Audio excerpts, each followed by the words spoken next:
Good morning. Pakita ko po sa inyo itong upgrade natin dito sa ating L300 FB. Ang kanyang tail end pipe na stainless steel. Okay. So nabili po natin ito sa Ace Hardware dito sa Baguio. So 379 pesos and 75 cents po. So ito po yung kanyang instruction. Ngayon meron lang po akong minodify ng konti kasi hindi siya makapasok pag hindi. So gagamitan po natin yan ng snips, aviation snips. So tanggalin ko na lang po ulit. Total hindi ko pa naman sinicure. Okay. So ang hahawak po dito is itong dalawang security bolts na to para hindi po mahulog.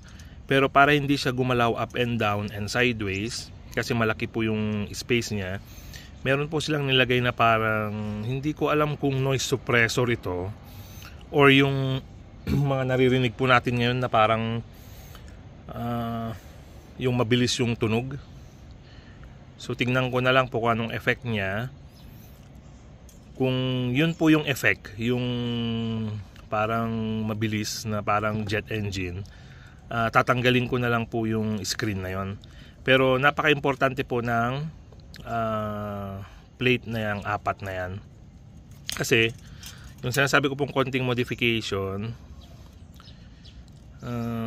hindi ko na po tatanggalin kasi medyo baka masira na naman yung alignment niya. Meron po yung gatla na apat. So try ko na lang yung angle. Yun po, yun. So yung apat na spaces na yon, dyan po magsisit dito sa pipe. So para po maiwasan niyang gumalaw ng up and down sideways. Okay? So ang gagawin nyo lang po, kuha kayo ng aviation snip or gunting ng yero. Then tabasan nyo po dahan-dahan hanggang mag-fit yung apat. 1, 2, 3, 4 yun na spaces para kumasya po siya rito sa 12 o'clock, 6 o'clock, 3 o'clock and 9 o'clock position. Okay, so in that case yung plate po na yan ang hahawak naman ngayon dito para hindi siya masyadong magalaw. Okay, so napakaganda po ng quality niya. Para sa price niya, sulit po. And ang laki po ng pinagbago niya in terms of aesthetics. So ito po ang ating bagong upgrade para sa ating L300 FB. Okay, stainless steel tail end pipe ang tawag po. Okay, so pakita ko po mamaya pag naka fully secured na. Okay, so ito na po yung kanyang final installation. So very sturdy po siya, walang galaw. Ay, meron konti. Okay, so ayusin pa po natin doon.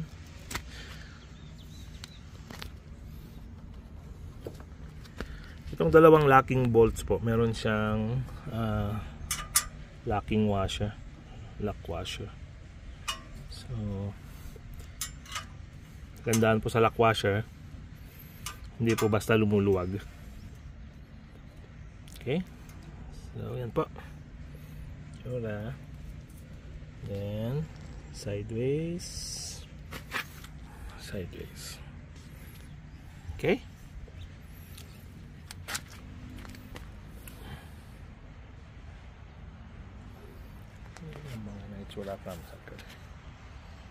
okay, salamat po. Okay, so tinest po natin. Tama po yung hinala natin kanina na itong screen na to nagkukos siya ng ingay, yung parang matinis na masakit sa tenga. So hindi po natin gusto yon. Ang gusto lang natin is maganda yung tail end pipe natin. So ang gagawin po natin is tatanggalin po natin tong screen na to. Kailangan lang po natin itong bracket na to. And yung sinabi ko po kanina, using itong aviation snip o gunting ng yero, ito po yung mga yon. Kung makikita nyo, meron siyang konting nabawas doon sa apat na sides. nabawasan na po yan. So pag ilalagay po yan sa dulo ng tambutso, yan po yung yan. So kung titignan niyo po, napakaganda na ng kanya ng pagkakasit.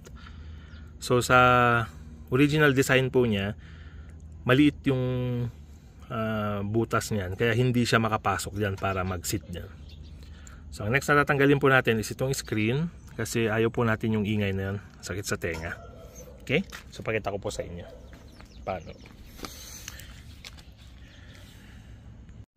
Okay? So pag titingnan po natin yung pagkaka-design, itong mga tenga na to, dito siya na i-weld sa screen.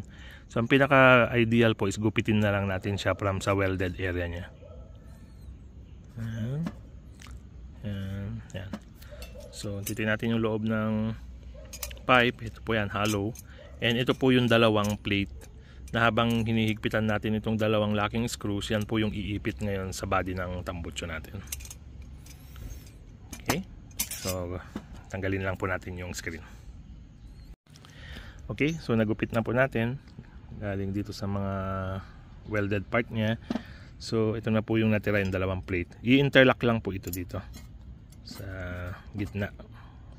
Okay, interlock po natin. Okay, so ito po, naka-interlock na. So ito na lang po ang ibabalik natin. So ngayon wala na pong maingay kasi yung hangin po pag dumadaan dito, nagkukos ng air turbulence dito. Kaya yun yung nagkakaroon ng unwanted noise.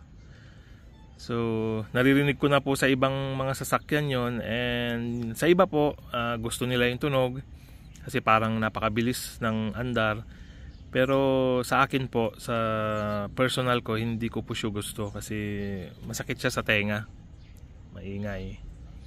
Okay, so babalik na po natin ito dito sa loob, and ito po yung hahawak doon sa dulo ng tail end pipe. And then ito naman yung hahawak doon sa kabilang end para hindi na siya gumalaw. Okay? So i-secure na po natin, and then pakita ko po sa inyo ulit. Okay, so ito na po. Naibalik na natin yung plate niya. And lagay na po natin. Okay, so ito na po ulit yung nakakabit. So wala na po yung screen, and ganyan na lang po ang magiging itsura niya. Okay. So test po natin ulit kung meron pa yung ingay. Okay, so na-testing na po natin ulit, and ganda na po ng tunog.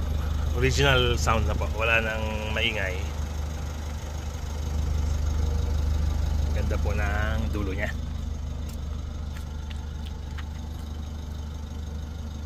Okay, salamat po.